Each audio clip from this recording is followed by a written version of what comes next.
guerra entre Israel e Hamas tem abalado relações diplomáticas entre os países em todo o mundo, Tauil. Na Europa, o governo da Alemanha recebeu o presidente da Turquia, Recep Erdogan. E o Recep Erdogan é um dos que tem feito discursos mais inflamados contra Israel.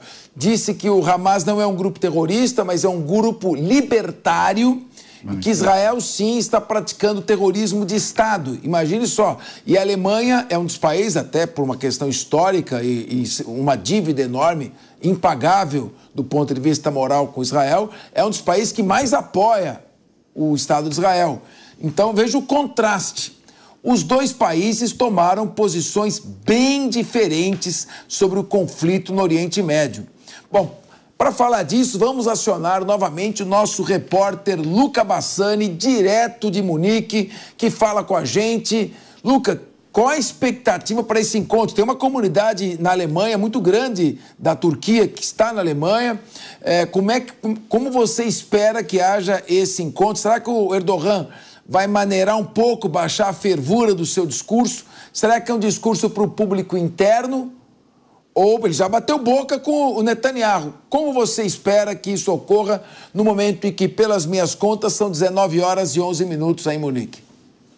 É isso mesmo, Capês. Boa tarde a você, a todos que acompanham Linha de Frente. Como você bem disse na introdução, a posição da Turquia e da Alemanha perante as questões relacionadas a Israel e Palestina, elas são diametralmente opostas neste momento. Mas vale ressaltar que a relação alemã-turca, ela é simbiótica, no aspecto que a gente tem uma dependência de um pelo outro em ambos os casos. No caso dos turcos, temos uma comunidade aqui de turcos muito expressiva. 3 milhões de alemães são ou turcos ou descendentes diretos de turcos, dos quais 1,5 milhão têm direito de votar nas eleições, e eles, em sua maioria, gostam do presidente turco Recep Tayyip Erdogan. Inclusive, nas eleições deste ano, 65% dos turcos alemães votaram para Erdogan. Então, ele sabe que essa comunidade ela é muito importante para a sua própria manutenção no poder. Ao mesmo tempo em que temos na Turquia mais de 3 milhões de refugiados, majoritariamente sírios, que querem entrar através da fronteira entre Turquia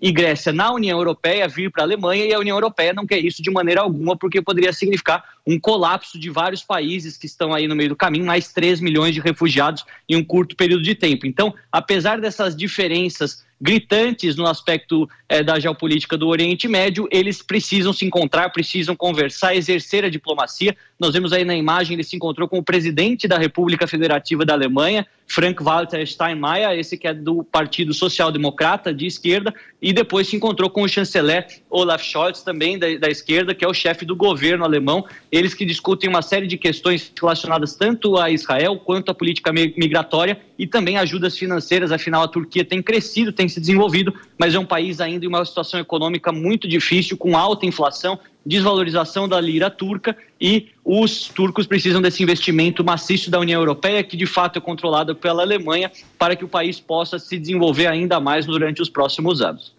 Luca, a gente sabe, o Volodymyr Zelensky está reclamando que ele foi abandonado.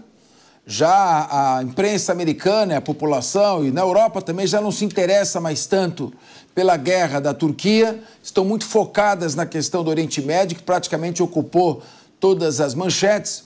E, é claro, o próprio Stoltenberg, que é o presidente aí da OTAN, já tem feito algumas gestões na Alemanha, algumas silenciosas e envergonhadas para o Zelensky começar a ensaiar uma negociação com o Putin, negociação que ele não aceita, porque ele só vai negociar se a Rússia sair dos 18% que ocupa hoje no território. E a Rússia não vai sair.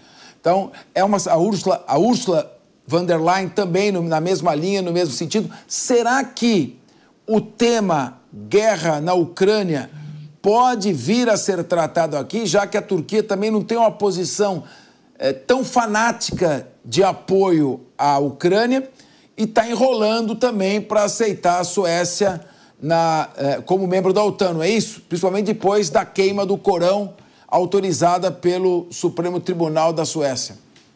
É isso mesmo, Capês. A gente vê que na questão da Ucrânia, a Turquia tem sido um país muito importante nas negociações, inclusive juntamente com a OTAN, juntamente com as Nações Unidas de Antônio Guterres e com a Turquia. Esse acordo de grãos ano passado saiu do papel e possibilitou com que esses alimentos tão essenciais para grande parte do mundo pudessem seguir o seu caminho do Mar Negro, né, produção tanto ucraniana quanto russa, para o Mediterrâneo e aí ser distribuído na África e no Oriente Médio principalmente. Então, a Turquia tem uma boa relação com o presidente Putin, também é um membro da OTAN, portanto, tem uma posição próxima aos países ocidentais e é um parceiro fundamental em qualquer negociação, porque ela tem acesso aos dois líderes, diferentemente de outros líderes europeus ou simplesmente aliados à Rússia, que acabam não sendo convidados para mesas de negociação. Isso a gente vê que está sendo ensaiado sim para o ano que vem. Você disse nas falas do Jens Stoltenberg, norueguês, que é secretário-geral da OTAN, assim como também alguns políticos americanos já vislumbrando a possibilidade de Biden não ser reeleito e a volta de Donald Trump significar uma pressão muito grande para que a OTAN pare de enviar armamentos, pare de dar essa ajuda bilionária e costure um acordo com a Rússia, no qual a Ucrânia sairia prejudicada, mas depois ela poderia, com o resto que sobrou, com cerca de 80%, 82% do seu território, entrar de fato na OTAN e aí garantir o resto do seu território, ou simplesmente fazer um congelamento das linhas atuais. É uma questão complexa, mas que vai ser discutida com certeza durante a campanha nos Estados Unidos da América. É uma posição da Turquia muito interessante, se a gente for olhar que tudo que eles têm feito, principalmente durante esses 20 últimos anos Erdogan, eles querem representar a intenção da ampliação da esfera de influência da Turquia, recuperando o prestígio do finado Império Otomano, nessa política que muitos atribuem o nome de neo-otomana, na qual ele quer recuperar valores religiosos muçulmanos, como você bem disse, muito mais religioso do que a República Turca originalmente foi com Mustafa Kemal Atatürk e tantos outros líderes ao longo do século XX, e também uma posição de influência no Oriente Médio e na Europa, como teve o Império Otomano também nos seus 400 anos de existência, pelo menos até mais, se nós considerarmos o seu auge. O Emerson Tawil vai fazer uma pergunta para você. Mas, Emerson, eu só queria fazer um minuto fofoca aqui com o Luca Bassani. Dizem que, segundo algumas pesquisas que estão sendo veiculadas pela TV norte-americana, um candidato genérico republicano, genérico, não é o Trump, faria 16% de frente sobre o Biden em algumas cidades que são decisivas para a eleição. Existe alguma possibilidade do nosso estimado Joseph Robinette Biden ser sacado da corrida eleitoral antes de se consumar a vitória de Trump? Ou é possível que o procurador-geral Merrick Garland arrume alguma prisão para o Trump e ajude o Biden até lá? Uma fofoquinha rápida e depois o Tawil faz a pergunta. Olha, Capês, a gente vê que correndo pelas beiradas tinha um candidato democrata forte, que também não é alinhado ao Partido Democrata tradicional, que é o Bob Kennedy, esse que é o sobrinho do John F. Kennedy, que de certa forma também tem visões que se aproximam tanto do Partido Republicano quanto do Partido Democrata. Ele foge do que eles chamam de mainstream, né, de ser aquela vertente muito do establishment, do sistema, e algumas pesquisas davam já 16% para ele perante 30% do Joe Biden, 32%, o que é uma marca realmente impressionante se você considerar que um é o presidente incumbente e outro é um candidato praticamente desconhecido sem cargo público. Mas eu duvido muito que o Joe Biden não seja o candidato democrata, por mais que já esteja muito velho, já esteja cometendo muitas gafes, isso seja ruim para o Partido Democrata em si. Eu acredito que ele vai ser o nome mesmo, eles não estão dispostos a uma briga interna no partido, faltando tão pouco tempo para as nomeações. Quanto ao Trump, esses problemas no judiciário podem sim ser uma pedra no sapato, mas dada a popularidade dele em grande parte dos estados e como essas pessoas estariam dispostas a ir para as ruas e causar um estado de convulsão social caso ele fosse preso, eu duvido muito que também alguém queira colocá-lo na prisão antes das eleições. Emerson Tawil, sua pergunta ao competente Luca Bassani. Muito boa noite, Luca. Mais uma vez, prazer falar com você. Luca, diante de todo esse cenário de narrativas de um lado, de outro, você que está aí na Europa, como é que você enxerga, né? Até porque você você é uma enciclopédia aí de conhecimento, que sempre nos alimenta aqui com todo o conhecimento que tem. Como é que está sendo visto isso? esse episódio, não só pelos grandes líderes da Europa, mas sobretudo pelos países que têm o seu governo ditador e são comunistas.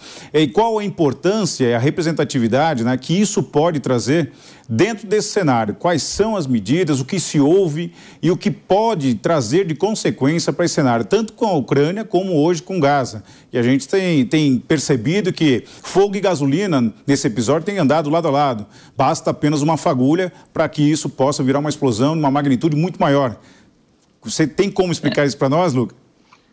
É verdade, Emerson. Muito obrigado. Sempre também um prazer encontrá-lo aqui. A gente vê que muitos dizem sobre uma espécie de batalha das civilizações entre o mundo ocidental, o mundo democrático, das democracias liberais, onde há liberdade de imprensa, expressão, etc. Por mais que não sejam liberdades plenas e nós saibamos que os sistemas são falhos, são sempre muito mais livres do que grande parte das autocracias e dos estados ditatoriais que nós temos no mundo, majoritariamente no Oriente Médio, na Ásia, na África, países que ainda não conseguiram seu desenvolvimento político-social de maneira completa. Então, eles dizem que quando você percebe esses dois lados claros se formando, com Rússia, Irã, China de um lado, Estados Unidos, União Europeia, Canadá, Austrália do outro, você consegue ver o que cada um quer representar. Mas apesar disso ser verdade até certo ponto, também tem interesses econômicos escusos, tanto da elite política quanto da elite econômica, em ambos os lados, e isso acaba corrompendo o processo e aí tira qualquer aura de pureza de intenções dos políticos, seja de um lado, seja do outro. Importante a gente ver que há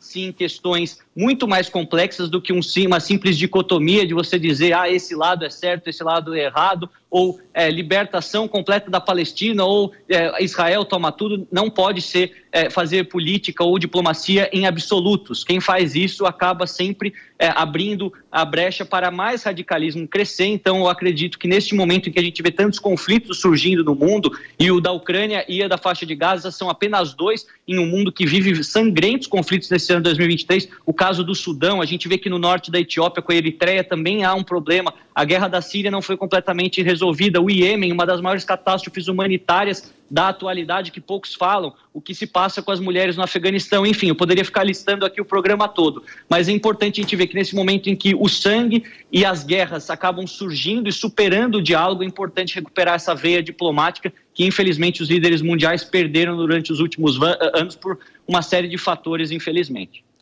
Ô Lucas, sempre é um prazer ter você aqui. Nós estamos para entrar numa pauta nacional com o ex-presidente Jair Bolsonaro, mas vai dar briga se pelo menos alguém não fizer mais uma pergunta aqui. Você quer perguntar, mano?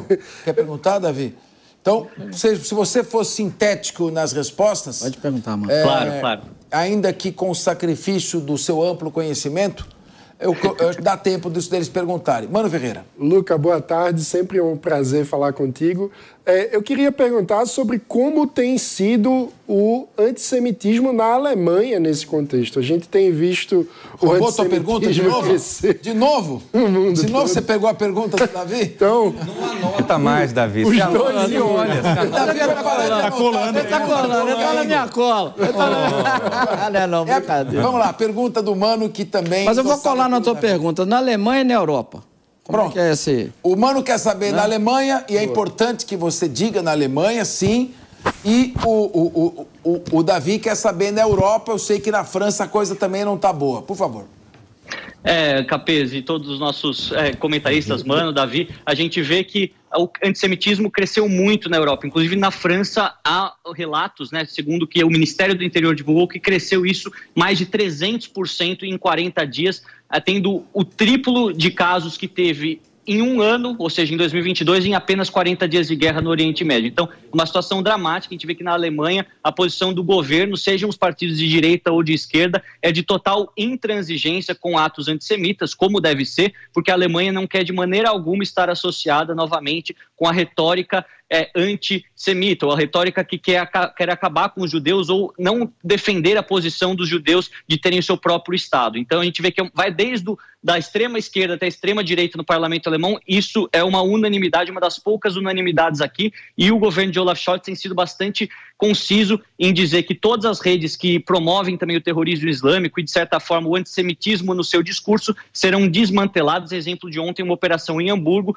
que busca prender líderes que que são ligados ao Hezbollah e que estão também veiculando propaganda antissemita. No caso da França e do Reino Unido, as leis variam um pouco mais. A gente vê que a população muçulmana, por ser maior nesses países, acaba causando mais confrontos com a polícia quando há manifestações pró-Israel, pró-Palestina, mas igualmente eles têm uma retórica para acabar com o antissemitismo na Europa, uma vez que aqui foram exterminados 6 milhões de judeus num dos mais trágicos episódios da história recente, que foi o Holocausto.